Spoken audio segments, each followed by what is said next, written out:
موضوع درس في إثبات التوحيد والرد على المشركين سورة النجم تفسير ابن كثير. الحمد لله رب العالمين والصلاة والسلام على أشرف الأنبياء وسيد المرسلين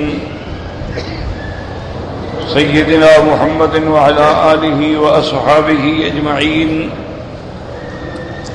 اللهم صل على سيدنا محمد وعلى آل سيدنا محمد كما صليت على إبراهيم وعلى آل إبراهيم في العالمين إنك حميد مجيد.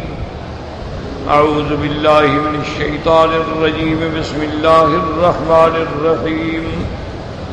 أفرأيتم اللات والعزى ومناة الثالثة الأخرى ألكم الذكر وله الأنثى تلك إذن قسمة ضيزى إن هي إلا أسماء سميتموها أنتم وآباؤكم ما أنزل الله بها من سلطان إن يتبعون إلا الظن وما تهوى الأنفس وَلَقَدْ جَاءَهُم مِّن رَّبِّهِمُ الْهُدَىٰ أَمْ لِلْإِنسَانِ مَا تَمَنَّىٰ فَلِلَّهِ الْآخِرَةُ وَالْأُولَىٰ وَكَم مِّن مَّلَكٍ فِي السَّمَاوَاتِ لَا تُغْنِي شَفَاعَتُهُمْ شَيْئًا إِلَّا مِن بَعْدِ أَن يَأْذَنَ اللَّهُ لِمَن يَشَاءُ وَيَرْضَىٰ.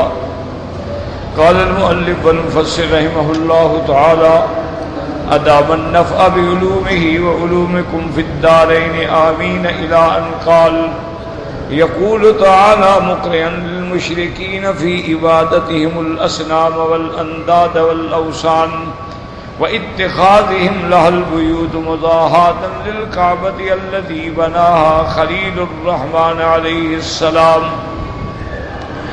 اب اللہ تبارک و تعالیٰ ان آیات مبارکہ میں تنبیہ فرماتی ہیں، زجر فرماتی ہیں مشرکین کو جو بتوں کی پوجا کرتے ہیں اور اللہ کے ساتھ ان کو شریک بناتے ہیں. وَإِتِّخَاذِهِمْ لَهَا الْبُيُوتَ اور ان بتوں کے لیے انہوں نے ایسے ایسے گھر بنائے، مندر بنائے، گویا کعبۃ اللہ کا مقابلہ کر رہے ہیں کہ جیسے وہ گھر جس کو اللہ تبارک و تعالیٰ کے حکم سے خلیل علیہ السلام نے بنایا، یعنی ان کے اعتقادات میں یہ ہے کہ اگر وہ اللہ کا گھر ہے تو یہ ہمارے آلہہ کے گھر ہیں. اللہ فرماتے ہیں افرأیتم اللات والعزى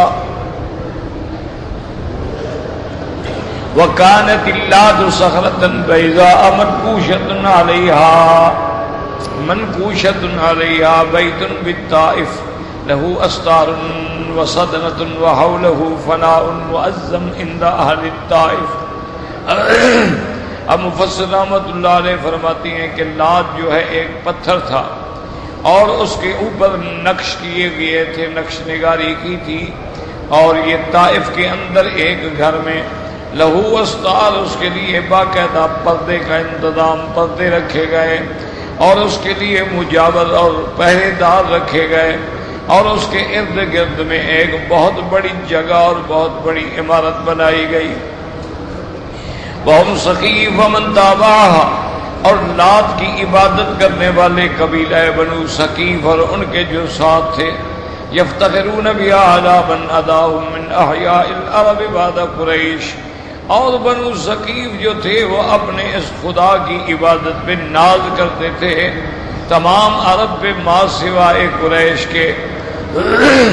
قال ابن جریر وَكَانُوا قَدْ اشْتَقُّوا اسْمَهَا مِنْ اسْمِ اللَّهِ وَقَالُوا اللَّاتُ يَعْنُونَ مُؤَنَّثَةً مِنْهُ تَعَالَى اللَّهُ عَنْ قَوْلِهِمْ عُلُوًّا كَبِيرًا.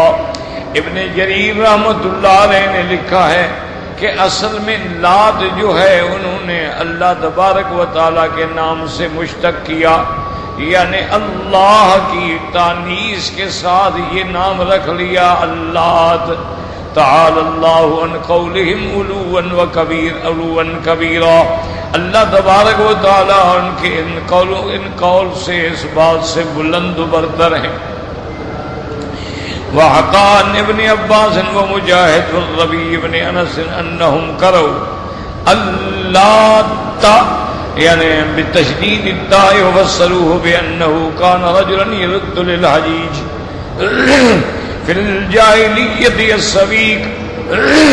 حضرت ابن عباس، حضرت مجاہد، حضرت ربیع ابن انس فرماتے ہیں لات یعنی تشدید کے ساتھ پڑھتے ہیں. وہ فرماتی ہیں کہ یہ لات جو ہے اصل میں کان رجلا ایک انسان کا نام تھا اور وہ حاجیوں کے لیے خدمت کرتا تھا اور ان کو ستو بنا بنا کے کھلاتا تھا. فلما مات عکفوا علی قبرہ فعبدوہ، اور جب وہ مر گیا تو اس کی قبر پہ انہوں نے یہ عبادت شروع کر دی. وقال البخاری رحمہ اللہ تعالی حدثنا مسلم هو ابن ابراہیم قال حدثنا ابو الاشعب قال حدثنا ابو الجوزاء ان ابن عباس رضی اللہ عنہما فی قوله اللات والعزى قال كان اللات رجلا يلت السويق سويق الحاج. یہ ایک انسان تھا، اس کا نام تھا اور حجاج کی خدمت کرتا، ان کو ستو پلایا کرتا تھا. قال ابن جریر وقضى العزى من العزيز وكان شجرة عليها بناء واستار بنخلہ. مقام نخلہ کے اندر ایک درخت تھا اور وہاں ایک مندر تھا اور اس پہ پردے اس کے اوپر ڈالے ہوئے تھے، غلاف ڈالے ہوئے تھے. وہی بین مکہ والطائف، یہ مکے اور طائف کے درمیان میں تھا. وکانت قریش یعظمونہا کما قال ابو سفیان یوم احد. قریش بھی اس بت کی عبادت کرتے تھے، احترام کرتے تھے، اس لیے ابو سفیان نے جنگ احد کے موقع پہ کہا تھا لنا العزى ولا عزى لكم.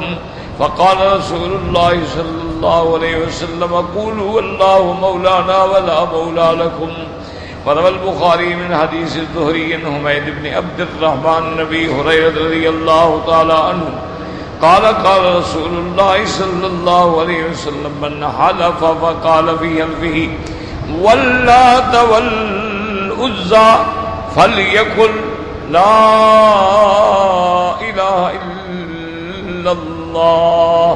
حضرت ابی ہریرہ رضی اللہ تعالی عنہ نے فرمایا کہ سرکار دو عالم صلی اللہ علیہ وسلم نے فرمایا کہ کوئی شخص اگر لات اور عزیٰ کے نام پہ قسم کھائے، اصل وجہ یہ تھی کہ جاہلیت کی وجہ سے زبانوں پہ یہ باتیں چڑھی ہوتی تھی، کیونکہ کافر قسمیں کھاتے تھے تو اپنے بتوں کے نام پہ واللات والعزیٰ. تو جب اسلام آیا تو حضور نے فرمایا خبردار اگر غلطی سے بھی کہہ بیٹھو تو اس کے بعد فوراً کہو لا الہ الا اللہ محمد الرسول اللہ. ومن قال لصاحبی تعالوا کامرک ولیصدق. اور حضور نے فرمایا کہ اگر کوئی بندہ اپنے دوست کو کہے کہ آؤ چلو ہم کوئی شرط کی بازی کھیلتے ہیں، جوا کھیلتے ہیں، تو اس کو چاہیے وہ صدقہ کرے تاکہ اللہ اس کے اس کلمے کے عذاب سے بچا لے. فہذا محمول علی من سبق لسانہ بذلک کما کانت السنۃ قد اعتادتہ من زمن الجاہلیہ. اب مفسر فرماتے ہیں اس کا معنی یہ ہے کہ زبان سے اتفاق سے نکل جائے ایسی بات، چونکہ زمانہ جاہلیت میں یہ باتیں ان کی زبان پہ چڑھی ہوئی تھیں تو بندے کی بھول کر بھی زبان سے نکل جاتا ہے. تو اگر کوئی آدمی غیر اللہ کی قسم بھول کے بھی زبان پہ آ جائے فوراً کلمہ شہادت پڑھے لا الہ الا اللہ محمد الرسول اللہ. اسی طرح اگر کوئی بندہ کسی کو شرط کھیلنے کے لیے، جوا کھیلنے کے لیے دعوت دے، فوراً صدقہ خیرات کرے، اللہ کے عذاب سے بچے.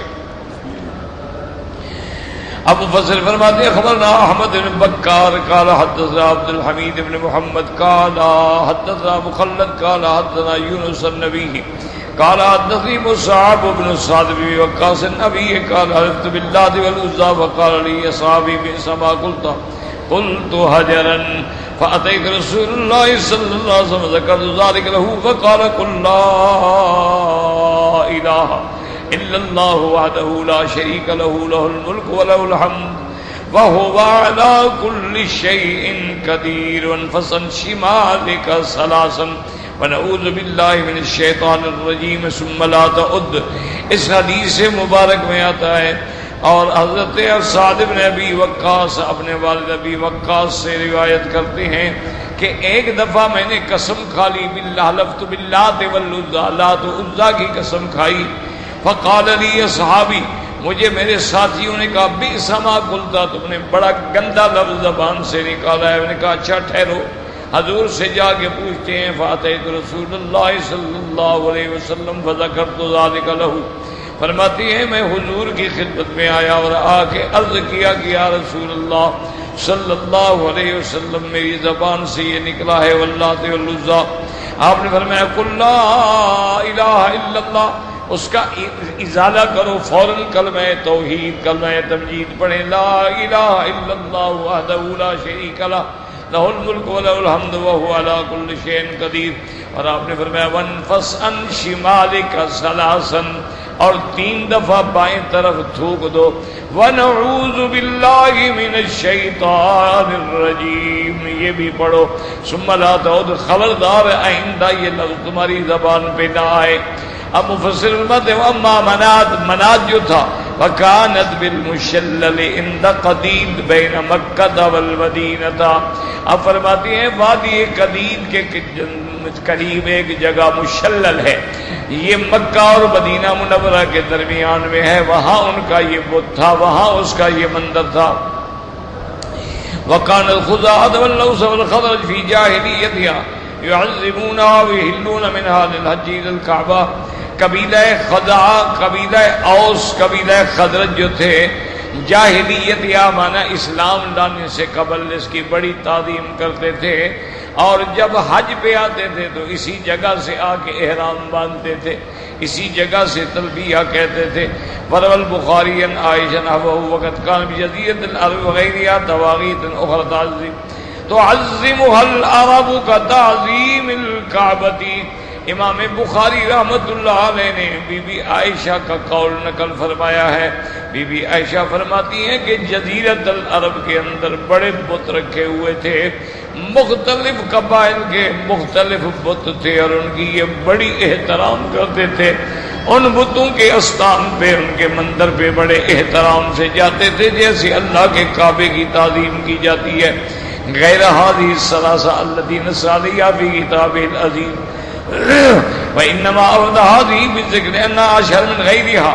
بی بی عائشہ نے فرمایا مگر یہ 3 جو ہیں اس کے علاوہ بھی سینکڑوں بت تھے، لیکن ان کا نام قرآن میں اس لیے آیا کہ یہ ان کے بڑے مشہور مندر تھے، بڑے مشہور بت تھے، اس لیے اللہ نے ان کے ان 3 کا ذکر فرمایا. قال ابن اسحاق فی السیرۃ كانت العرب اتخذت الكعبۃ تواغیت ويعظمون تعظیم الکعبہ. محمد ابن اسحاق نے سیرت کی کتابوں میں لکھا ہے کہ عرب کی عادت تھی کہ جیسے اللہ کا گھر ہے اسی طرح بتوں کے بھی گھر بنائے. لہٰذا سرت و حجاب، ان کے لیے بھی مجاور تھے، ان کے لیے بھی خدمتگار تھے. تو ہدالہا کما یہدا للکعبۃ، جیسے کعبۃ اللہ میں لوگ تحفے لاتے تھے، ہدایا لاتے تھے، اسی طرح ان کے بتوں کے لیے بھی لوگ تحفے اور ہدایا لاتے تھے. وتطوف بها كطوافها بها، اور جیسے کعبے کا طواف ہوتا ہے یہ ظالم ان بتوں کے طواف بھی کرتے تھے. وتنہر عندها، اور اپنے بتوں کے قریب جا کے جانور ذبح کرتے تھے ان کا تقرب حاصل کرنے کے لیے. اعتراف فضل الکعبۃ علیہ انها كانت قد عرفت انها بیت ابراہیم علیہ السلام مسجدہ. وہی ہے تعارف، حالانکہ یہ جانتے تھے کہ اللہ تبارک و تعالیٰ کے کعبے کی فضیلت ہے، اور اللہ کے کعبے کو بنانے والے سیدنا ابراہیم الخلیل علیہ السلام ہیں. وکانت قریش بنی کنانہ عزیٰ بالنخلہ، قریش اور بنی کنانہ جو ہے یہ عزیٰ کی عبادت کرتے تھے. وکان صدرتا وحجابہ بنی شیبان، اب اس کے مجاور اور اس کے خدمت گار جو ہیں وہ بنی شیبان تھے قبیلہ سلیم سے. حلفاء بنی ہاشم، بنی ہاشم کی حلفاء تھے. قال ابا سعید یا رسول اللہ سے مخالفتی فحدمہا وجعل یقول، اللہ تبارک و تعالیٰ کے پیغمبر نے رحمت دو عالم صلی اللہ علیہ وسلم نے حضرت خالد بن الولید رضی اللہ تعالیٰ کو بھیجا کہ جا کے عزا کو ختم کر دو. حضرت خالد تشریف لائے، فحدمہا، اس کے مندر کو گرا کے ملی امیٹ کر دیا اور کہا یا عزا کفرانک لا سبحانک، انی رأیت اللہ قد اہانک. اور حضرت خالد یہ شعر بھی پڑھ رہے تھے کہ عزا ہم تمہیں نہیں مانتے، کوئی تیری تکریم نہیں، بلکہ ہم دیکھ رہے ہیں کہ آج اللہ نے تجھے ذلیل کر دیا، تیری ہر چیز ٹوٹ پھوٹ گئی ہے. وقال النسائی اخبرنا علی بن منذر قال اخبرنا ابن فضیل قال حدثنا ولید بن جمعہ النبی الدفیل قال لما فتح رسول اللہ صلی اللہ علیہ وسلم مکہ بعث خالد الولید لنا الى نخلۃ. حضور پاک نے جب مکہ فتح ہوا تو حضرت خالد کو بھیجا. وكانت بها العزى فاتها خالد وكانت على 3 ثمرات فقطع الثمرات وهدم البيت الذي كان عليها. حضرت خالد جب وہاں آئے تو دیکھا کہ وہاں کیکر کے 3 درخت بھی تھے. آپ نے ان درختوں کو بھی گرا دیا، کاٹ دیا، اور اس کے مندر کو بھی گرا دیا. اور اس کے بعد حضور کی خدمت میں آئے. ثم اتى النبي صلى الله عليه وسلم وقال ارجع فإنك لم تصنع شيئا. آپ نے فرمایا خالد دوبارہ جاؤ، تم نے کچھ نہیں کیا. ورجع خالد ما ابصرته الصدنا وهم حجبتا امعنوا في الهيل. اب جب اس کے خادموں نے، اس کے مجاوروں نے دیکھا کہ حضرت علی حضرت خالد دوبارہ آ رہے ہیں تو وہ جناب چیخنے لگے یا عزا یا عزا. فاتاها خالد، حضرت خالد جب آئے فَإِذَا إِمْرَأَةٌ عُرْيَانَةٌ نَاشِرَةٌ شَعْرَهَا تَحْسُ التُّرَابَ عَلَى رَأْسِهَا. انہوں نے دیکھا کہ وہاں ایک عورت ہے، اس نے بال کھولے ہوئے ہیں اور اس کے بعد بالوں میں مٹی ڈالی ہوئی ہے. فَغَمَسَهَا بِالسَّيْفِ حتیٰ قتلها. حضرت خالد نے تلوار کا وار کر کے اس کو بھی قتل کر دیا. ثم رجع الى رسول اللہ صلی اللہ علیہ وسلم فاخبره فقال تلك العزى. حضور کی خدمت میں آ کے خبر دی کہ یا رسول اللہ صلی اللہ علیہ وسلم ایسے ایک عورت تھی جس کو میں نے قتل کر دیا. آپ نے فرمایا وہی عزا ہے، یہ اسی کی دراصل پوجا کرتے تھے. قال ابن اسحاق وكانت اللات السقيف بالطائف. لات جو ہے یہ سقیف قبیلے کا تھا. وكان سدن تھا واجاب بنی معتب والے اس کے مجاور تھے اور اس کے خدمتگار تھے. خود عباس یا رسول اللہ صلی اللہ علیہ وسلم نے شہود عباس فیان سرون حرب فہدمها وجعل مکانا مسجدا بالطائف. حضور پاک صلی اللہ علیہ وآلہ وسلم نے حضرت مغیرہ ابن شعبہ اور حضرت ابا سفیان صخر ابن حرب کو بھیجا. فہدمها، ان دونوں نے جا کے اس کو توڑ دیا، اس کے مندر وندر کو مٹی میں ملا دیا اور اسی جگہ انہوں نے مسجد بنا دی طائف کے اندر. قال ابن سعد كان مناد الاوس الخزرج من دار دينهم من اهل يثرب. اور مناد جو ہے یہ اوس اور خزرج کے قبیلوں کا خدا تھا اور جو ان کے طریقے پہ چلنے والے تھے. من اهل يثرب على سائر البحر، مدینہ منورہ میں رہنے والے لوگ جو تھے وہ اسی کی عبادت کرتے تھے. من ناحیت المشلل بقدید، وادی قدید کے قریب ایک جگہ مشلل مقام ہے. مشلل یہ سمندر کے کنارے پہ ہے. اور یہ فبعث رسول اللہ ابا سفیان سے آپ نے ابا سفیان کو بھیجا تو انہوں نے جا کے اس کو توڑ دیا. ویقال علی ابن ابی طالب، بعض روایت میں کہ حضرت علی ابن ابی طالب کو بھیجا. وکانت ذو الخلصۃ لدوس وخصم وبجیلہ. زدوس جو ہے یہ ان قبیلوں کے لیے تھا. ان کان ببلادہم من الاوب بتبالتا، جو وہاں رہتے تھے. قلت وکان یقال الکعبۃ الیمانیہ، حتیٰ کہ اس کا نام انہوں نے رکھ دیا تھا کہ یہ کعبہ یمانیہ ہے. وللکعبۃ بمکہ الکعبۃ الشامیہ، وہ کہتے تھے مکے میں جو کعبہ ہے وہ شامیہ ہے، شام کی جانب ہے، اور یہ یمن کے اندر ہے تو یہ کعبہ یمانیہ ہے. وبعث رسول اللہ صلی اللہ علیہ وسلم جریر بن عبداللہ البجلی، آپ نے حضرت جریر کو بھیجا. فہدمہ، نے آ کے اس کو توڑ دیا.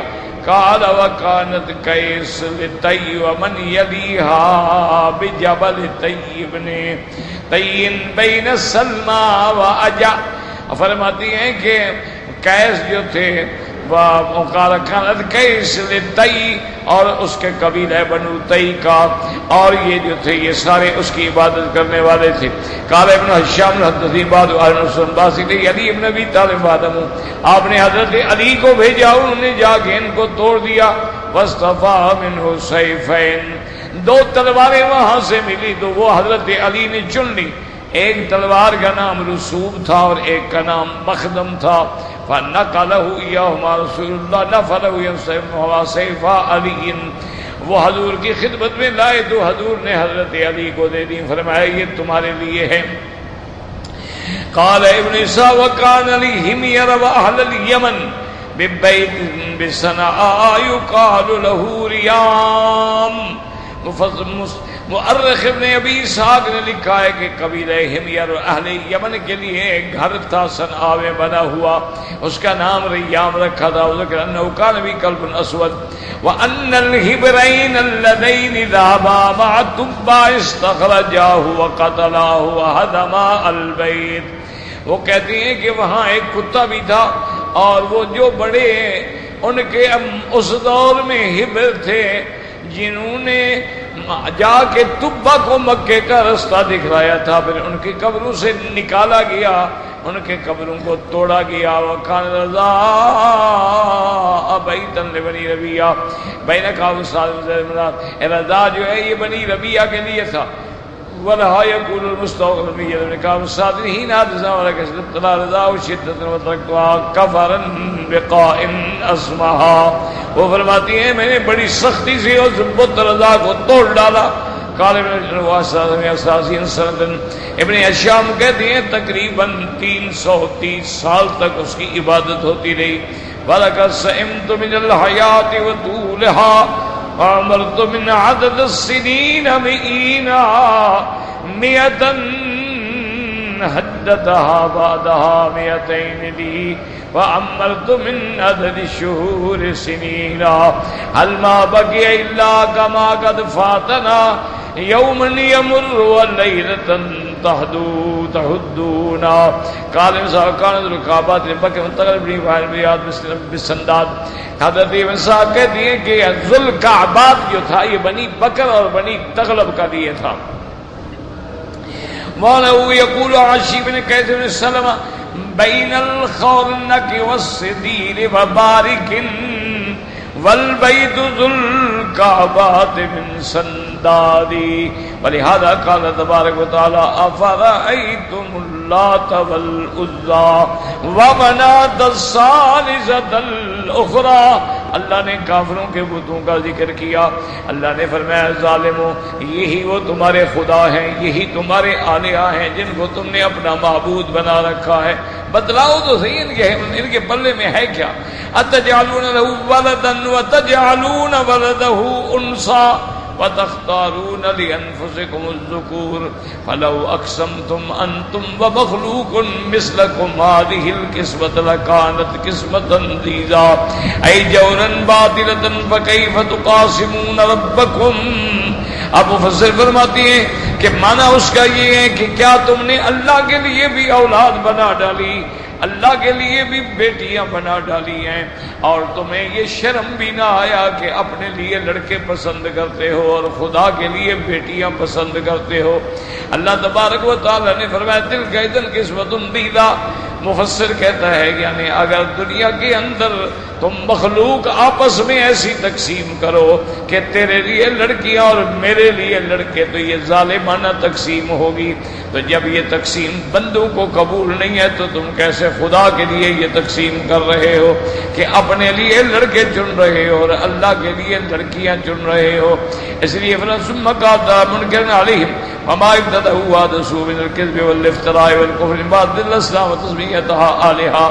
اب اس کے بعد اللہ تبارک و تعالیٰ فرماتے ہیں کہ تم لوگوں نے جو گھڑا ہے خود خدا بنا دیے, خود نام رکھ لیا اور خود عبادتیں شروع کر دی.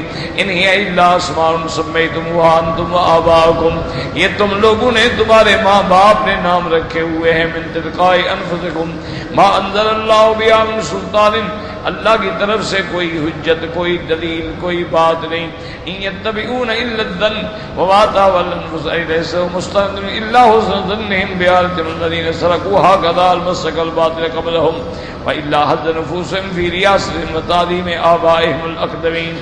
اللہ پاک نے فرمایا یہ بدبخت جو ہیں ان کے پلے میں کوئی دلیل نہیں, بس ان کا اپنا خیال ہے، اپنے دماغ سے یہ باطل مسلک پہ چل رہے ہیں، اور یہ سوچتے ہیں کہ اس انداز میں جب ہم ان خداؤں کے وارث بن کے بیٹھیں گے تو ہماری عزت ہوگی، حکومت ہوگی، اقتدار ہوگا، اور ہم اپنے باپ دادے کے رستے پہ بھی چلیں گے۔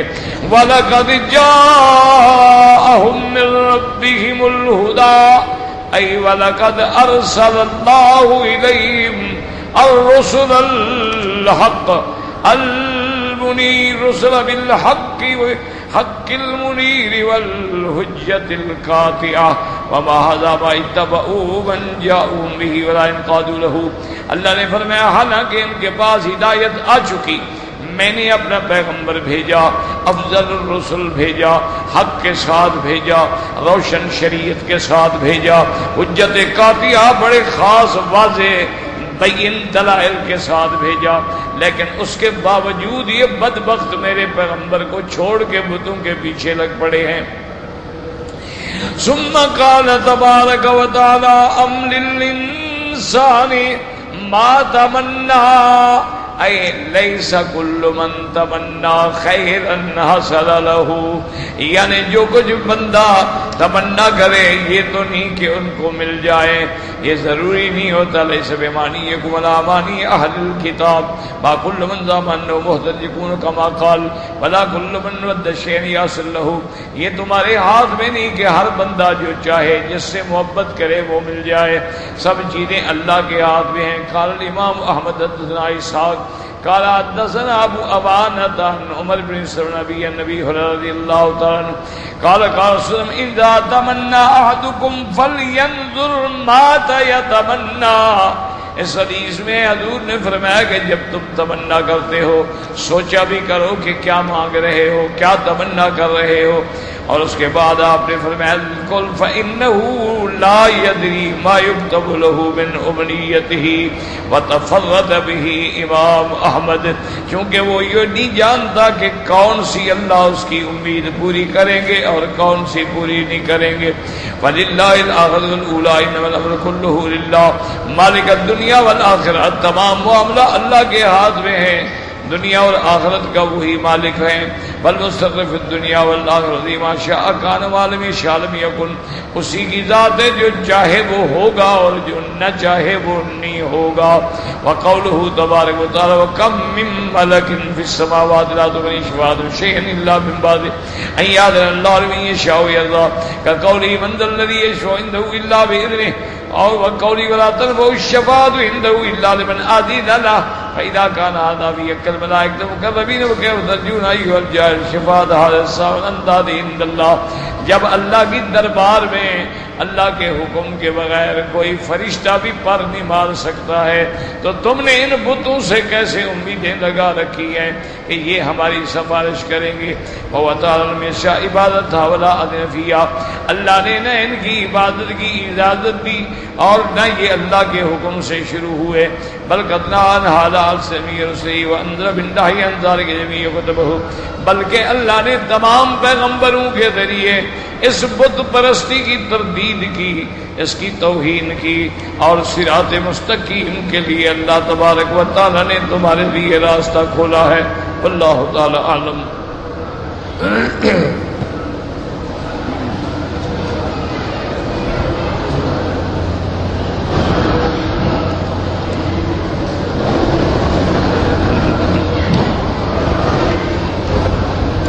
کہتے ہیں جی کہ کسی کے گھر میں اگر جوان لڑکی ہے،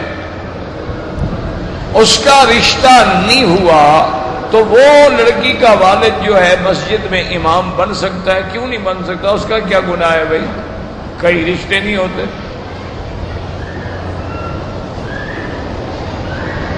یعنی تقریباً اس علاقے میں 1,00,000 سے بھی زیادہ بچیاں موجود ہیں جن کے رشتے نہیں ہوئے، تو والدین کا کیا گناہ ہے؟ یہ حالات ہیں، قدرت کی بات ہے۔ ہمارے دیہاتوں میں یہ ہوتا تھا نا جی کہ آپس میں برادری ہے، بھائی ہیں، رشتہ داریاں ہیں، اس کو دے دیا، اس سے لے لیا، تو گھر میں رشتے نبٹ جاتے تھے۔ اب جب سے تعلیم آ گئی، لوگوں کی آنکھیں کھل گئیں، بچیاں بھی پڑھ گئیں، تو اب وہ کسی جاہل سے تو رشتہ کرنا نہیں چاہتی، اور پھر وہ برابر کا آدمی چاہیے، کوئی اپنا آئیڈیل بنا لیتی ہیں، کوئی برابر کا سوال کرتی ہیں کہ جی اس کی تنخواہ کیا ہے، اس کا گزارا کیا ہے، اور کل میری زندگی کیسے گزرے گی، کیا یہ مجھے پھر شہر میں جگہ لے کے دے سکتا ہے۔ تو جب یہ سوچیں آ جاتی ہیں تو پھر رشتوں میں رکاوٹیں ہو جاتی۔ اسی لیے ایک صحیح حدیث مبارک ہے، حضور پاک صلی اللہ علیہ وسلم نے فرمایا کہ اگر تمہارے پاس کوئی بندہ رشتہ مانگنے کے لیے آئے، ممن ترضون دینہ، تمہیں پتہ ہے کہ یہ بندہ دیندار ہے، اور اگر تم رشتہ نہیں دو گے تو کن فتنۃ و فساد فی الارض کبیر، آپ نے فرمایا پر دنیا کے اندر فتنہ و فساد پھیل جائے۔ آج وہی ہے، آج کوئی لاکھ، اچھا حضور نے یہ بھی فرمایا کہ تم نے لڑکی سے رشتہ کرنا ہے، فرمایا تن کہو لمالہا و جمالہا و حسبہا و دینہا فاختر ذات الدین تربت یداک او کما قال۔ حضور نے فرمایا کہ لڑکیوں سے رشتہ کیوں ہوتا ہے؟ یا تو لڑکی بڑی خوبصورت ہے، یا اس کے خاندان بڑا ہے، اور اسی طرح اس کا نسب بڑا اعلیٰ ہے، یا پھر لڑکی دیندار ہے۔ حضور نے فرمایا تم جمال کو اور مال کو اور نسب کو نہ دیکھو، دین کو دیکھو، بس دیندار ہے تو رشتہ کر لو۔ تو اسی طریقے سے لڑکیوں کو بھی یہ دیکھنا چاہیے کہ بھئی میرے پاس میرے لیے جو رشتہ آیا ہے کیا وہ دیندار ہے؟ بس وعلیکم السلام۔ اور یہ تو اللہ کا قرآن میں وعدہ ہے، ان یکونوا فقراء یغنہم اللہ، اگر کوئی غریب ہے، فقیر ہے، وہ ڈر رہا ہے کہ جی جناب میری شادی کیسے ہوگی، کیا اللہ نے فرمایا تم شادی کرو، تمہارے رزق میں برکت ڈال دوں۔ تو اگر ہم آج بھی شریعت پر عمل کریں تو یہ سارے مسئلے حل ہو جائیں گے، تمام پرابلم جو ہیں وہ ختم ہو جائیں گی، کہ اگر ہم یہ فیصلہ کر لیں کہ بھئی ہم نے رشتے میں صرف یہ دیکھنا ہے کہ دین ہے۔ اب دیکھیں نا کہ حضور صلی اللہ علیہ وسلم نے ایک صحابی ہیں اور آپ کے قریبی رشتے دار ہیں، ان کے پاس ایک صحابی کا پیغام بھیجا، اور جس کا پیغام بھیجا وہ سیاہ فام تھے اور ان کے چہرے پہ چیچک کے داغ تھے، اور یعنی شکل جو تھی بظاہر بالکل سیاہ رنگ اور کبھی شکل تھی۔ وہ گئے اور اس نے جا کے حضور کا پیغام پہنچایا، تو لڑکی کے بھائی جو دیکھ رہا تھا اس نے کہا کہ بھائی کیسے میں تمہارے ساتھ رشتہ کر دوں، تم اپنی شکل دیکھو اور پھر ہمارا خاندان دیکھو، اور پھر میری بہن جو ہے ماشاءاللہ وہ تو ایک چاند ہے، قمر ہے، تمہارے ساتھ رشتہ کر دوں کیسے گزر ہوگی؟ تو لڑکی اتفاق سے بات سن رہی تھی، اس نے کہا بھائی کیا بات ہے؟ انہوں نے کہا حضور نے میرے، انہوں نے کہا بھائی جان کیا کہہ رہے ہو، مجھے رشتہ قبول ہے، اس کو نہ دیکھو، اس کے بھیجنے والے کو دیکھو کہ بھیجنے والا کون ہے، یہ کالا ہو سیاہ ہو کوئی ہو، بھیجنے والا تو محمد مصطفیٰ ہے۔ جب میرے عزیز یہ جذبہ پیدا کر لو گے نا تو سارے مسئلے ختم ہو گئے، کوئی جھگڑا باقی نہیں رہے گا، یہ ساری ضد اسی میں۔ اچھا بعض لوگ یہ سمجھتے ہیں کہ میری لڑکیاں جو ہیں ان کے نام جائیداد ہے، اگر میں شادی کروں گا تو 10 مربع زمین گئی، لڑکی بھی دوں جائیداد بھی دوں، یہ تو بڑا پرابلم ہے، لہذا بیٹھی رہے۔ اور بعض ظالم ایسے ہیں قرآن سے شادی کرتے ہیں لڑکیوں، قرآن سے بھی شادی ہوتی ہے، نعوذ باللہ، انا للہ و انا الیہ راجعون۔ تو اگر یہ ساری باتیں آپ ختم کر دیں نا جی تو کوئی مسئلہ، آپ دیکھیں نا جی کہ حضرت عمر رضی اللہ تعالیٰ عنہ کی بیٹی جب بی بی حفصہ بیوہ ہوئی، خود آ گئے حضرت عمر کے پاس، حضرت عثمان کے پاس کہ میری بیٹی کا رشتہ لے لو۔ کوئی عیب نہیں۔ اچھا، اور حضرت حسن جو تھے نا رضی اللہ تعالی عنہ، حضرت علی کے جو بیٹے ہیں، ان کو بھی بڑا شوق تھا شادی کرنے سے۔ وہ ماشاءاللہ شادی کرتے، ہفتے 10 دن کے بعد طلاق دے دیتے، پھر ایک اور شادی کرتے۔ تو حضرت حسین کو اچھا نہیں لگتا تھا کہ میرا بھائی یہ کیا کر رہا ہے، کھیل کرتا ہے لوگوں کی لڑکیوں سے، یہ کیا شادی ہے کہ ہفتے کے بعد طلاق دے دو۔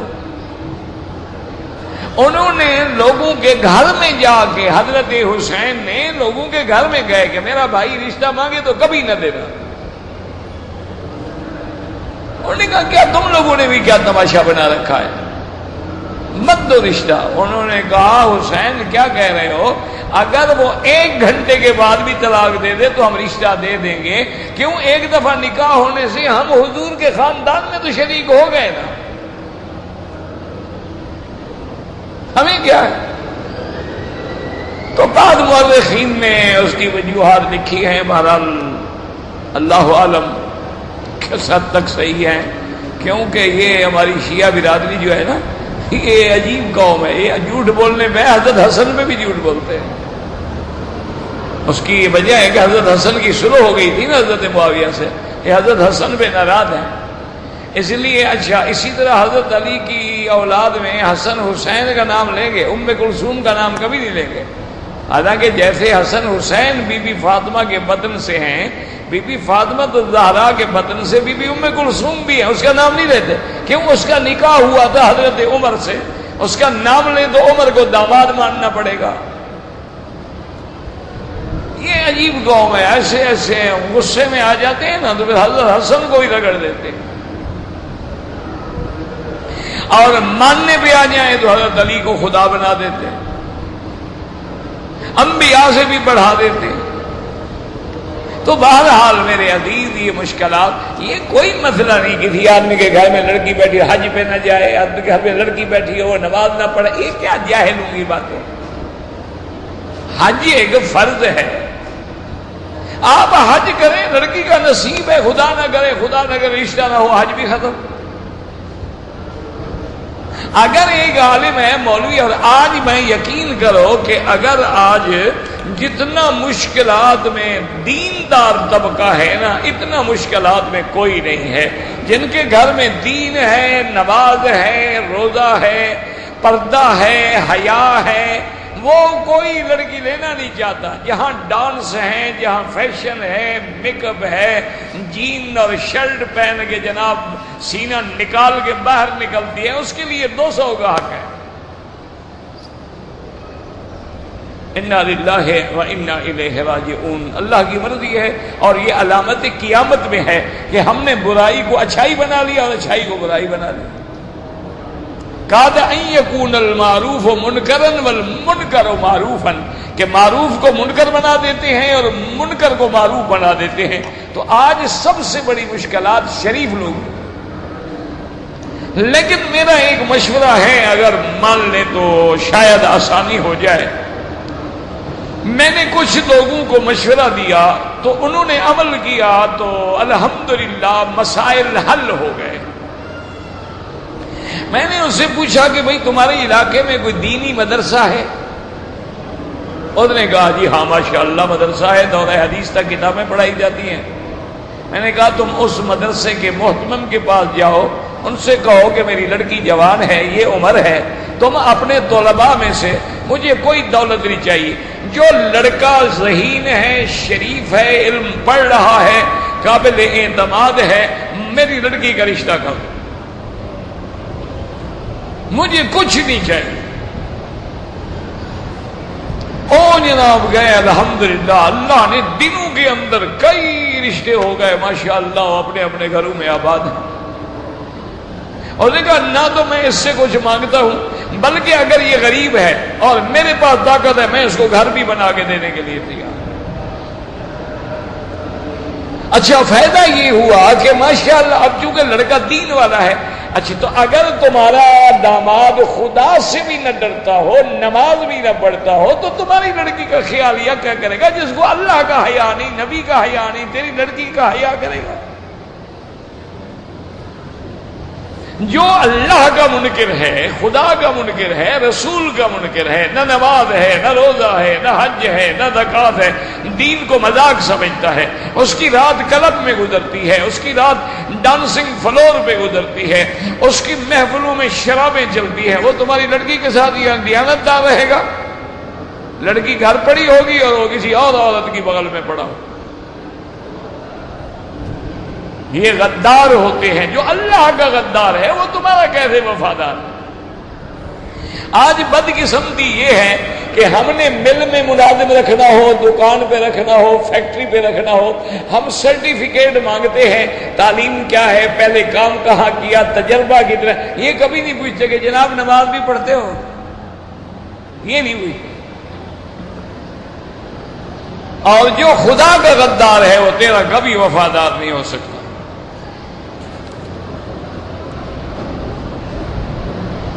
کہتے جی کہ اونٹنی کے دودھ میں پیشاب ڈال کے پینا سنت ہے، یہ تو تم نے اپنا مسئلہ بنایا ہے۔ بہرحال امام احمد بن حنبل رحمۃ اللہ علیہ کے نزدیک اونٹنی کا دودھ پینا تو سب کے نزدیک حلال ہے، ان کے نزدیک اونٹنی کا پیشاب پینا بھی حلال ہے۔ اس کی وجہ یہ ہے کہ ایک حدیث ہے، کوئی امام گھر سے نہیں کہتا۔ یہ تو جاہل لوگوں کا خیال ہوتا ہے، جی ہم امام کی مانے نبی کی نہ مانے، امام کا اپنے گھر سے لا رہا ہے کہ نبی کی بات کہہ رہا ہے؟ یہ تو ویسے ہی کوئی جاہل کہہ دے کہ جی ہم امام کے پیچھے کیوں نماز پڑھیں، نماز خدا کی ہے، ہم امام کی نماز پڑھیں۔ یہ تو بے وقوفی کی بات ہے۔ امام جو نماز پڑھا ہے وہ کس کی ہے؟ تو ایک حدیث مبارک میں ہے کہ کچھ لوگ آئے تھے حضور صلی اللہ علیہ وسلم کی خدمت میں، اور مدینہ منورہ میں ان کو تکلیف ہو گئی، ان کے پیٹ بھی بڑھ گئے، ان کو مرض استسقاء ہو گیا، تو حضور نے حکم دیا کہ مدینہ شریف سے باہر جہاں بیت المال کے اونٹ ہوتے تھے، فرمایا ان کو وہاں بھیجو، ان کو وہاں رکھو، اور اشربوا من البانہا وابوالہا، حضور نے حکم دیا کہ تم اونٹنی کا دودھ بھی پیا کرو، اس کا پیشاب بھی پیا کرو۔ وہ پیتے رہے، تو اب حدیث ہے حضور نے فرمایا کہ پیو۔ چند دنوں کے بعد ان کی وہ جو پیٹ کی بیماری تھی وہ بھی ٹھیک ہو گئی۔ اس کی وجہ یہ ہے کہ دنیا کے سب سے جتنے جانور ہیں ان میں صرف اونٹنی کا دودھ ہے جو آپ کا وزن گھٹاتا ہے، پیٹ کم کرتا ہے، کبھی بڑھانے نہیں دیتا۔ اس نے جناب یہ کیا کہ وہ بندے جو تھے جب ٹھیک ہو گئے نا جی، حضور پاک کے وہاں جو محافظ تھے بیت المال میں، ان کو قتل کر دیا، ان کی آنکھیں نکالی اور حضور کے اونٹ لے کے بیت المال کے بھاگ گئے۔ اصل وہ منافق تھے، ظاہراً اسلام لائے تھے، اندر اسلام تھا نہیں۔ موقع ملا، ٹھیک ہوئے، مال لے کے، حضور نے حکم دیا کہ وہ ظالم جہاں ہیں ان کو پکڑو۔ صحابہ نے جناب اپنی طرف سے گھوڑے دوڑائے اور ان کو پکڑ لیا، اور اونٹ بھی پکڑ لیے، اصل بندے بھی پکڑ لیے۔ حضور نے حکم دیا کہ ان کو اسی طرح قتل کرو، اور ان کی آنکھوں کے اندر گرم لوہے کی سلاخیں ڈال کرو، ان کو اندھا کرو۔ انہوں نے کیوں کیا ہے ایسا؟ تو اب امام ابو حنیفہ رحمت اللہ علیہ فرماتے ہیں ان کو بیماری تھی، اس لیے حضور نے پیشاب پینے کا حکم دیا تھا، ورنہ ہر صحابی کو حکم نہیں دیا۔ یا تو آپ حکم دیتے نا بھی اونٹنی کا پیشاب وغیرہ پیا کرو۔ مرض کی حالت میں حضور نے حکم دیا تھا، اور دوسری بات یہ ہے کہ حضور نے ان کی آنکھیں نکلوا دی، تو اب آنکھیں نکالنا تو حرام ہے، ناجائز ہو گیا۔ معنی یہ ہے کہ حدیث منسوخ ہو گئی، اب لا قوت الا بالسیف، اب کسی سے قصاص لیا جائے گا تو تلوار سے لیا جائے گا، ورنہ وہ پہلا جو حکم تھا کہ جو آدمی کسی کی آنکھیں نکالے آنکھیں نکال دو، اور سر کچلے تو سر کچل دو، لیکن آخری فیصلہ یہ ہو گیا کہ لا قوت الا بالسیف، اب اگر کسی سے قصاص لینا ہے تو تلوار سے لیا جائے گا، بس گردن اڑاؤ، جان چھوڑو۔ کیوں؟ بعض ایسے بھی ہوتے ہیں نا، زنا کر کے مار دیا کسی کو، پھر اس کو کیا سزا دیں گے آپ؟ کسی نے لڑکے سے لواطت کی اور لڑکا مر گیا، تو اب بدلہ لیا جائے گا تلوار سے۔ تو امام صاحب فرماتے ہیں کہ جیسے حدیث کا آخری ٹکڑا منسوخ ہے، اسی طرح پہلا بھی منسوخ ہے، اور یہ حکم بیماروں کے لیے تھا، عام آدمی کے لیے نہیں ہے۔ لیکن امام احمد بن حنبل رحمۃ اللہ علیہ فرماتے ہیں کہ جائز۔ پھر صرف اونٹ کی بات نہیں ہے، وہ کہتے ہیں بول ما یوکل لحمہ، ہر وہ جانور جس کا گوشت کھانا حلال ہے اس کا پیشاب بھی حلال ہے۔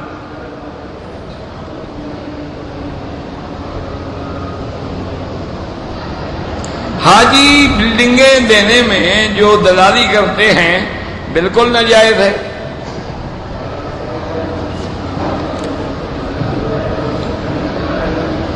اگر ایک آدمی نے عصر کے بعد طواف کیا اور جانا ہے تو رکعت پڑھ لے، کوئی مسئلہ نہیں ہے، لیکن افضل یہ ہے کہ مغرب کے بعد پڑھی جائے۔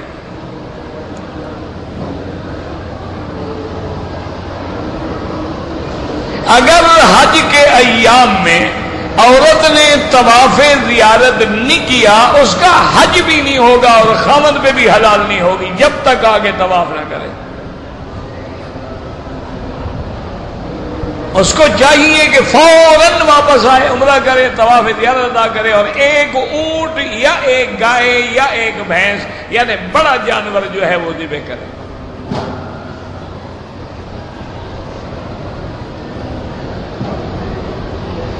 اللہ کے بندے کئی دفعہ آپ کو بتایا، ہم ایک بات کے پیچھے لگ جاتے ہیں۔ میں نے بتایا کہ روافض کی کئی قسمیں ہیں، تمہیں کیا بتائیں کون سی قسم والے ہیں؟ اور پھر آدمی ظاہر کو دیکھتا ہے کہ پاسپورٹ میں لکھا ہوا ہے کہ مسلمان ہے، بس باطن کا پتہ اللہ کو ہے۔ اب یہ تو ہمیں حکم نہیں ہے نا۔ ایک صحابی جنگ ہو رہی تھی تو ایک آدمی سامنے آیا کافر، تو اس نے کہا لا الہ الا اللہ، انہوں نے تلوار مار دی، مر گیا۔ حضور کو بتایا کہ آپ نے فرمایا یہ کیا کیا تم نے، مسلمان کو قتل کر دیا۔ اس نے کہا یا رسول اللہ، جب میں نے تلوار کھڑی کی تلوار کے ڈر سے کلمہ پڑھا۔ آپ نے فرمایا حلا شققت قلبہ، تو میں نے اس کا دل چیر کے دیکھا تھا کہ اس کے دل میں کلمہ نہیں ہے۔ جب کلمہ پڑھ لیا بات ختم ہو گئی۔ ہم نے ظاہر کو دیکھنا ہے، ہم باطن کے ٹھیکیدار تھوڑے ہیں۔ ایک آدمی مسجد میں آتا ہے، ہم کہیں گے مسلمان ہے، بس بات ختم ہو گئی۔ تو اگر وہ آدمی اپنے آپ کو مسلمان بھی کہتا ہے، آ کے عمرہ بھی کرتا ہے، آ کے ائمہ کے پیچھے نمازیں بھی پڑھتا ہے، اور آ کے مکی مدنی زندگی کے اندر قرآن پاک بھی ہمارے والا پڑھتا ہے، تو زبردستی کیسے اس کو کہیں تم کافر ہو؟ کہتے ہیں کہ ایک کتاب ہے تاریخ مکہ مکرمہ، اس میں لکھا ہے کہ حتیم کے اندر حضرت اسماعیل ان کی والدہ سید ہاجرہ کی قبریں ہیں۔ تاریخ ہے نا جی، تاریخ تو ہوتی ہی رتبی عابد ہے، تاریخ کا کوئی اعتبار ہوتا ہے؟ تاریخ میں تو ہر رتبی عابد ہوتا ہے، تاریخ کا تو کوئی بھروسہ نہیں۔ اگر تاریخ تم پڑھنا چاہو تو سبحان اللہ، پھر تو ایک دین کا مسئلہ بھی نہیں بچے گا، پھر تو واقعی کی تاریخ۔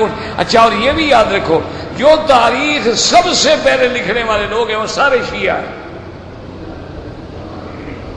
کیوں؟ جو علماء اہل سنت تھے انہوں نے تو حدیث کی خدمت کی ہے، انہوں نے بعد نے سند کی خدمت کی، اسماء اور رجال پہ خدمت کی، وہ کہلائے اہل حدیث، اصحاب الحدیث۔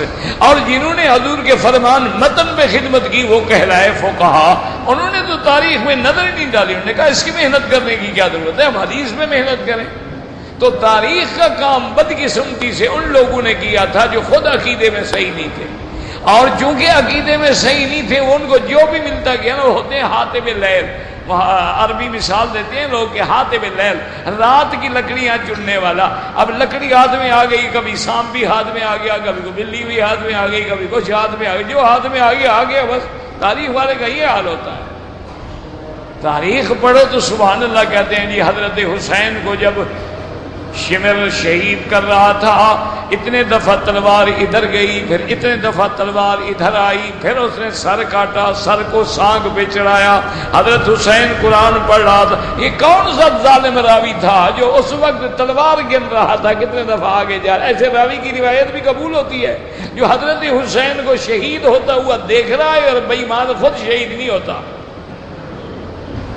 بھائی حضرت حسین اگر ہمارے سامنے شہید ہو رہے ہوں ہم جانتے تھے، اچھا راوی ہے، اچھا، حضرت حسین کے ساتھ جتنے خاندان کے افراد ہیں 72 آدمی تھے، سارے چھوٹے بڑے شہید ہو گئے، ماسوا زین العابدین اور عورتوں کے، اور تو کوئی بچا ہی نہیں نا، وہ تو چھوٹے بچے بھی شہید ہو گئے، علی اصغر بھی شہید ہو گئے، علی اکبر بھی شہید ہو گئے، فرزندان مسلم ابن عقیل پہلے شہید ہو گئے، تو جتنے آپ کے ساتھ ہیں وہ سارے شہید ہو گئے۔ اب مجھے بتاؤ یہ شہادت حسین کے راوی کون ہے؟ یزید کی فوج والے،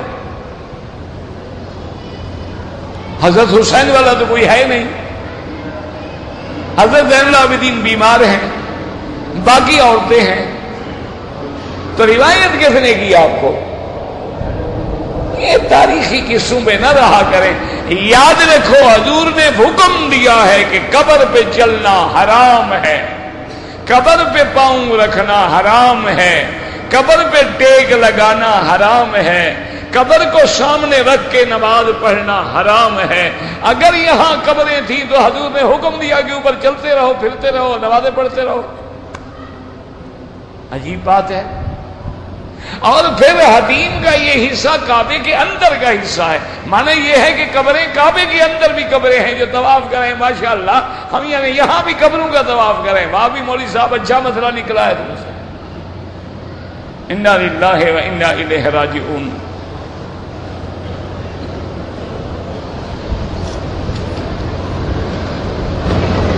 مسجد عائشہ میقات نہیں ہے، خدا کے لیے مسئلہ سمجھا کرو، یہ ہل ہے، یعنی مکے میں رہنے والا عمرہ کرنا چاہے تو حد حرم سے باہر جا کے احرام باندھے۔ میقات تو طائف ہے، میقات جوفہ ہے، میقات مدینے کے پاس ذی الحلیفہ ہے۔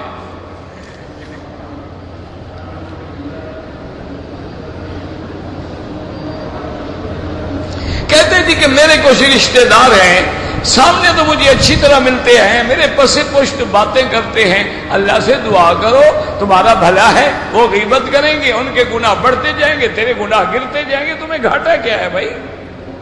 تم تو خوش ہو۔ اور ویسے رشتہ دار ایسے ہوتے ہیں، فکر نہ کیا کرو، رشتہ دار جو ہے نا یہ ایسی سلگتی ہوئی لکڑیاں ہیں، دور ہوں تو دھواں دیں اور قریب ہوں تو جل جائیں۔ وہ ہمارا ایک بلوچ تھا سردار، وہ کہتا تھا مکی صاحب رشتہ دار اچھے ہوتے ہیں تو میرے مدنی باغ کے نا اچھے ہوتے ہیں۔ انہوں نے کہا رشتہ دار ہوتے ہی ایسے ہیں۔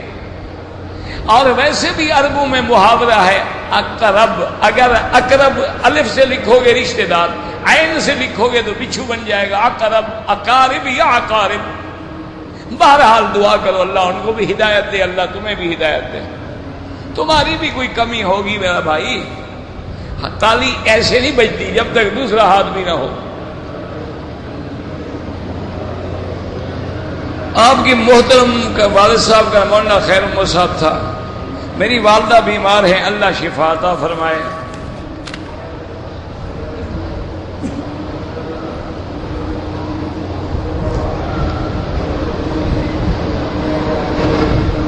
ایک آدمی نے 4 رکعت والی نماز 5 پڑھ لی، کسی نے نہیں بتایا، نماز کے بعد ساتھ والے نے کہا تم نے 5 پڑھی ہے، تو اس نے پھر کھڑے ہو کے دوسری رکعت کر کے سیدھا حساب کیا، ٹھیک ہو گیا۔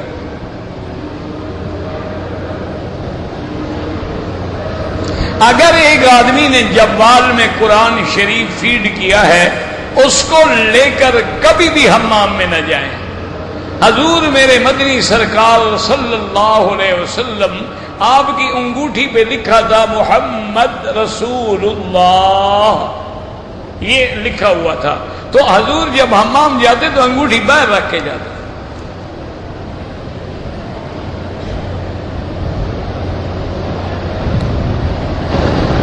کہتے جی کہ ایک امام صاحب نے فجر کی نماز میں جب قرات شروع کی سورت فاتحہ کی تو آہستہ آہستہ پڑھی، پھر کچھ دیر کے بعد خیال آیا تو زور سے پڑھی، کوئی حرج نہیں، پڑھی تو ہے نا۔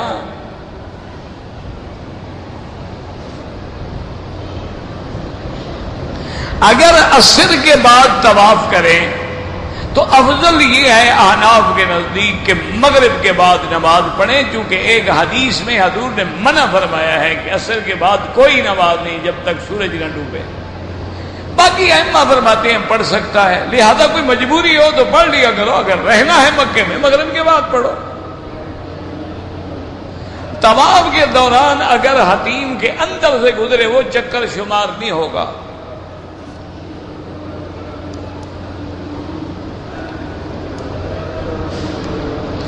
میرا ایک رشتہ دار ہے، وہ ریڈی میڈ کپڑے بیچتا ہے، لیکن غریب ہے۔ بھئی غریب ہے، مستحق ہے، زکوٰۃ دے سکتے ہو بس۔ میں نے عمرہ کیا لیکن کندھا ننگا نہیں کیا، کوئی جرمانہ نہیں۔ میں نے مقام ابراہیم پہ 2 طواف کی رکعتیں جو ہیں فجر کے بعد پڑھی، کوئی حرج نہیں بابا، یہ کوئی کفر اسلام کی جنگ نہیں۔ احناف کے نزدیک افضل ہے کہ سورج نکلنے کے بعد پڑھے، باقی ائمہ کے نزدیک جائز ہے، پڑھ لی تو کوئی مسئلہ نہیں، افضل یہ ہے کہ بعد میں پڑھے۔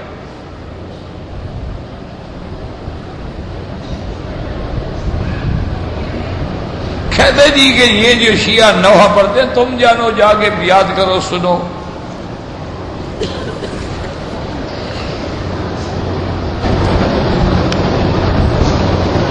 کہتے میں نے اللہ کے فضل سے داڑھی رکھ لی ہے، مبارک ہو، اللہ نے آپ کو حضور کا نور نصیب کر دیا، سنت کا نور چہرے پہ آ گیا۔ کمزور ہے یہ تمہاری ذمہ داری تھوڑی ہے کمزور ہو، کیا ہے، بال گرتے ہیں گرتے رہیں، تمہارا کام ہے رکھنا، باقی اللہ جانے، اللہ کا کام۔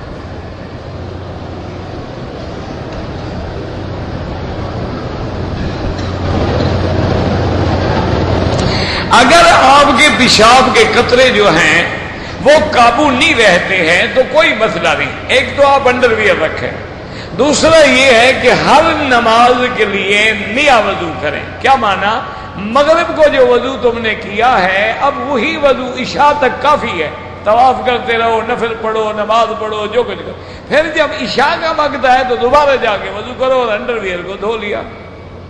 تو بہرحال یہ غلط بات ہے، یہ اس قسم کی تکلیفیں جو ہے نا جی، تو اس کا آج کل تو دنیا میں میڈیکل بہت بڑا ایڈوانس ہے، اس کا علاج موجود ہے دنیا میں۔ آپ کسی اچھی جگہ جائیں، کبھی تکلیف یہ پراسٹیٹ کی وجہ سے ہوتی ہے کہ آدمی کا پراسٹیٹ جو ہے وہ بڑھ جاتا ہے، اور کبھی یہ تکلیف جو ہے مثانے کی کمزوری کی وجہ سے ہوتی ہے۔ تو اس کا کوئی ایسی بات نہیں کہ علاج نہیں ہے، بالکل علاج ہے، آپ کسی اچھے ڈاکٹر کے پاس جائیں نا۔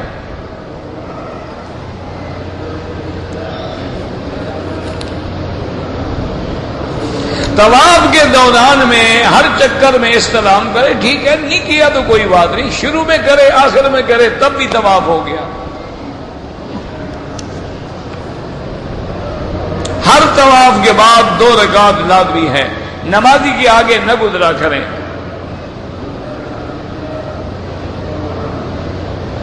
کہتے ہیں جی کہ مسجد عائشہ جو ہے اب حرم سے باہر نہیں رہی، یہ کس نے کہا ہے آپ کو؟ وہ حرم سے باہر ہے، مکے کا شہر چاہے 10 میل ہو جائے، تو مکے کا شہر ہونا الگ بات ہے، حرم ہونا الگ بات ہے، کوئی عقل کی بات کرو۔ 3 آدمیوں کے لیے ایک عمرہ نہیں ہوتا، ایک ایک کے لیے ہوتا ہے۔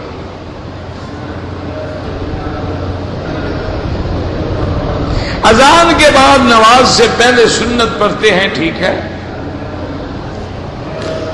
جو سنت مؤکدہ ہے وہ تو لازم ہے نا، جیسے ظہر سے پہلے 4 سنتیں مؤکدہ ہیں، فجر سے پہلے 2 سنتیں مؤکدہ ہیں، اور جو غیر مؤکدہ ہیں عصر سے پہلے یا عشاء سے پہلے ان کے بجائے طواف کرے تو ٹھیک ہے، لیکن جو مؤکد ہیں ان کو تو کبھی نہیں چھوڑنا چاہیے۔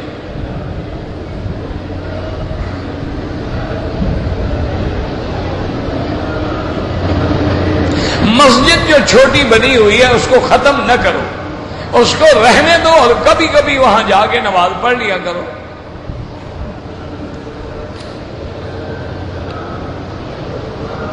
کہتے جی کہ حاجی صاحبان جو ہیں وہ ہم نے دیکھا ہے کہ کعبہ شریف میں بھی کھڑے ہو کے فوٹو تصویریں بناتے ہیں، مدینہ شریف میں بھی کھڑے ہو کے بناتے ہیں۔ بابا حاجی ہے نا، تو شیطان کے ساتھ بھی کھڑے ہو کے بناتے ہیں، مینا جاتے ہیں نا، شیطان کے ساتھ کھڑے ہو کے بھی فوٹو بناتے ہیں، تاکہ کوئی پاکستان جائے نہ مانے کہ تم شیطان کو نہیں ملے تھے، کہتے فوٹو دیکھ لو میں مل کے آیا ہوں جناب۔ ان کا کیا ہے؟ حاجی ہے، بالکل حرام ہے. فوٹو کھینچنا بھی حرام، کھنچوانا بھی حرام. اور حضور نے بڑے سخت لفظ فرمایا لعن اللہ المصور والمصور لہ، کہ اللہ تصویر بنانے والے کو بنوانے والے پر بھی لعنت کرے. تصویر صرف وہ جائز ہے جو مجبوری ہے، پاسپورٹ ہے، آئیڈینٹی کارڈ ہے، اپنی ہویہ ثابت کرنے کے لیے ڈرائیونگ لائسنس ہے، وہ مجبوری ہے. بغیر مجبوری کے نہ بنائی جائے. گو آج کل جو نئے مولوی ہمارے ہیں نا ماشاءاللہ، انہوں نے ایک فتویٰ سنا ہے، میں نے پڑھا نہیں ہے. وہ کہتے ہیں کہ یہ جو ہم ویڈیو سے بناتے ہیں نا یا کیمرے سے، وہ کہتے ہیں یہ تصویر حرام نہیں ہے. وہ کہتے ہیں وہ تصویر حرام ہے جو ہاتھ سے بنائی جائے، یا وہ تصویر حرام ہے جس کا مجسمہ یعنی جثہ ہو، جسد ہو، یعنی جس کو آپ کہتے ہیں نا جیسے اس کی یہ بناتے ہیں، ممیاں بناتے ہیں، کہتے ہیں وہ تو حرام ہے. یہ تو گویا ہم اس کے ذل کو سائے میں بند کر رہے ہیں. وہ کہتے ہیں بھی یہ جو ہے حلال ہے. بہرحال یہ نئے مولوی صاحبان کی بات ہے، ان کے نزدیک تو یہ بینک کا سود بھی حلال ہے نا. وہ کہتے ہیں سروس چارجز ہیں، یہ سود تھوڑا ہے. وہ کہتے ہیں جناب یہ تو سروس چارجز ہیں. وہ کہتے ہیں سود تو وہ حرام تھا نا جو حضور کے زمانے میں تھا کہ وہ غریبوں کو سے لوگ، اب یہ تو بڑا بینک سود جہاں لیتا ہے وہاں دیتا بھی ہے. وہ کہتے ہیں یہ تو تجارت ہو گئی، یہ تو حرام ہے ہی نہیں، یہ تو دونوں طرف سے ہو رہا ہے. تو اب یہ تو جناب ایسے مسئلے ہیں نا، پتہ نہیں کل کہہ دیں کہ کتا بھی جو حضور کے زمانے میں تھا وہ حرام ہے. یہ کتا تو شیمپو سے نہلایا ہوا ہے، ان کا کیا پتہ ہے. کل کہہ دیں کہ جناب وہ کتا کیا، وہ تو گلیوں میں پھرتے تھے، گندے ہوتے تھے، غلیظ ہوتے تھے. یہ تو جناب ہمارا پپو ہے، ہم پیار کرتے ہیں، اس کو نہلاتے ہیں، رات کو کٹھے سلاتے ہیں. ہم بیٹے کو بھوکا رکھ سکتے ہیں، کتے کو نہیں رکھ سکتے ورنہ انگریز ناراض ہوگا. ہم تو اس کے نیاز مند ہیں نا جی. اس کو کتا پیارا ہے، ہمیں بھی کتا پیارا ہے.